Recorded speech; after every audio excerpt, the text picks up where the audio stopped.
Avec une saison 1 qui a ramené beaucoup de fraîcheur, une saison 2 un petit peu mitigée, Titans reste pourtant pour moi une des meilleures séries de super-héros à ce jour. Du coup, effectivement, fallait s'attendre à ce genre de vidéo quoi, c'était sûr. Yo les dos, c'est Steven et aujourd'hui on s'enclenche direction la saison 3 de Titans, théorie, info, date, casting, méchant, bref, on va récapituler vraiment toutes les informations que l'on sait actuellement, donc c'est-à-dire en septembre 2020. Du coup, il me reste plus qu'à vous dire, accrochez-vous pour une vidéo titanesque.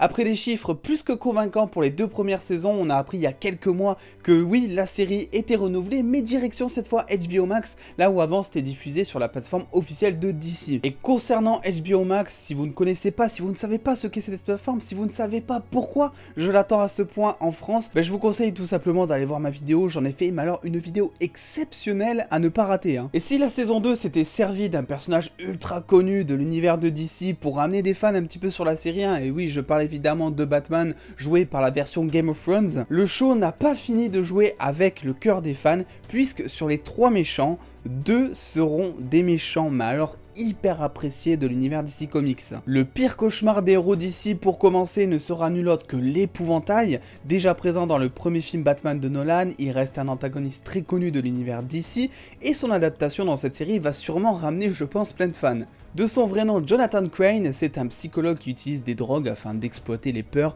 et les phobies de ses adversaires et suivant l'adaptation, il porte un costume qui ressemble de près ou de loin à un épouvantail, c'est pas compliqué. Dans la saison 3, le docteur Jonathan Crane sera détenu à l'asile d'Arkham, mais travaillera aussi en parallèle en tant que profiler pour le GCPD. Et ça, c'est une petite nouveauté concernant le personnage. Sera-t-il déjà devenu le personnage emblématique de l'épouvantail tel qu'on le connaît, ou sera-t-il en train de le devenir dans cette nouvelle adaptation? Ça, on ne sait pas encore, mais sur le papier, ça reste une adaptation assez inédite du personnage méchant qui va certainement aider la police pour son propre intérêt. Sinon, reste à voir aussi comment il se liera d'amitié avec le deuxième méchant, ou plutôt anti-héros qui n'est pas des moindres. Nous avons effectivement appris lors du DC Fandom que Red Hood serait de la partie. Red Hood, qui est pour les non-connaisseurs la transformation vers le côté obscur de Jason Todd alias Robin, porté à merveille pendant 2 saisons par Curran Walters. Il sera donc le deuxième Robin de la série à changer son identité après que Dick Grayson soit enfin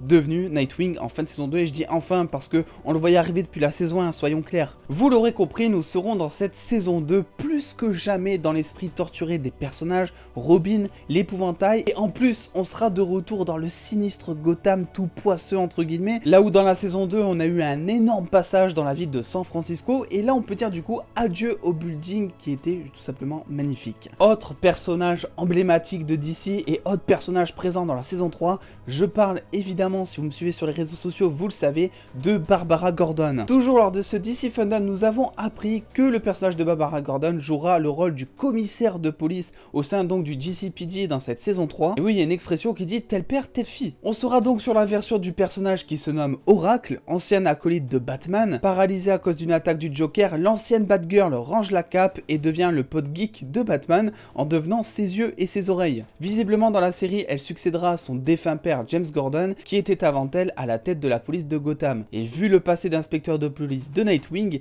il y a fort à parier que les deux n'auront pas de mal à croiser leur chemin plusieurs fois avec le bordel que certainement Red Hood et l'épouvantail vont causer dans les rues de Gotham. La relation passée entre Dick et Barbara risque également d'être abordée dans cette saison. Et oui, je l'ai pas précisé parce que pour l'instant, évidemment, on n'a pas le casting, on ne sait pas qui va jouer ces nouveaux personnages tant attendus, mais si jamais vous avez mes réseaux sociaux juste ici et je vous tiendrai au courant dès qu'on a l'info en fait, ça vous pouvez compter sur moi. Autre personnage de retour en plus du casting habituel, c'est Wonder Girl, oui j'ai bien dit ça, oui celle qui avait été tuée en fin de saison 2 en sauvant Dove d'un poteau électrique. Alors bon, aucun doute, elle est bel et bien morte comme en témoignent les funérailles en fin de saison 2, mais l'actrice a évoqué lors d'une récente interview que l'intrigue autour de son personnage et notamment autour de Troia n'était pas terminée. terminé. Troya, c'est tout simplement la seconde identité de Dana Troy, aka Wonder Girl, donc prise après sa résurrection, de la même manière finalement que Robin et Nightwing, si vous voulez mieux comprendre. Et vu que Rachel annonçait à Dick son intention d'accompagner la dépouille de Donna à Themyscira en essayant de la sauver avec ses pouvoirs,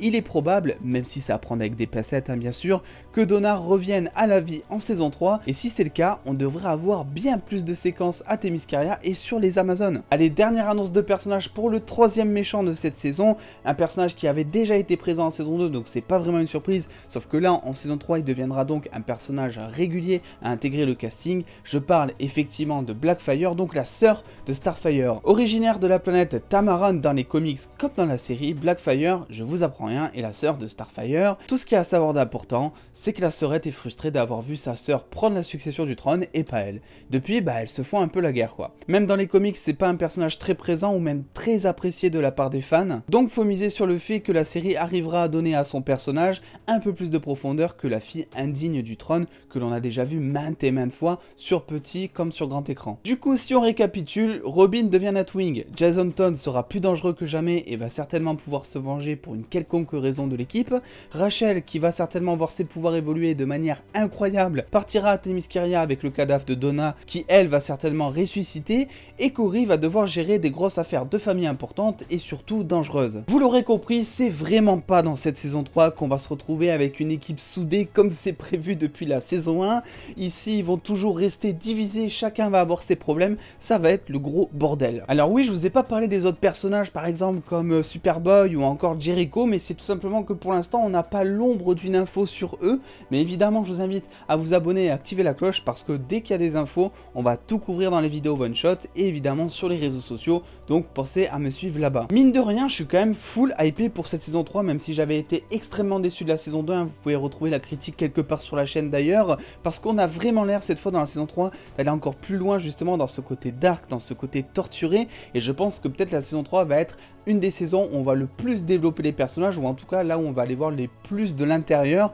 et ça s'annonce assez sombre, et moi j'aime bien quand c'est comme ça. Du coup maintenant il n'y a plus qu'à espérer que Red Hood fasse un meilleur méchant que Deathstroke en saison 2, et moi j'ai envie de dire c'est bon quoi, c'est joué. Vous l'imaginez très bien, on n'a pas de date à se mettre sous la dent effectivement, mais tout ce que je peux vous dire à l'heure actuelle c'est que le tournage est prévu pour le 13 octobre 2020, et que susceptiblement on devrait commencer à avoir la diffusion à l'automne 2021 je pense, mais ça je vous tiens bien évidemment au courant sur mes réseaux sociaux pour justement vous tenir au courant s'il y a du changement, et il risque d'y en avoir malheureusement. Voilà, c'est tout ce qu'on sait sur la saison 3 de Titans pour l'instant. Je ferai des updates effectivement en temps et en heure sur la chaîne et sur les réseaux. Je vous demande, si cette vidéo vous a plu, de lâcher le petit pouce bleu si vous voulez un petit peu égayer ma journée, parce que je sais que vous êtes quelqu'un de bien et les gens bien veulent égayer les journées des autres, je le sais. Et en attendant les dos, prenez soin de vous, on se retrouve très vite. Des bisous les dos.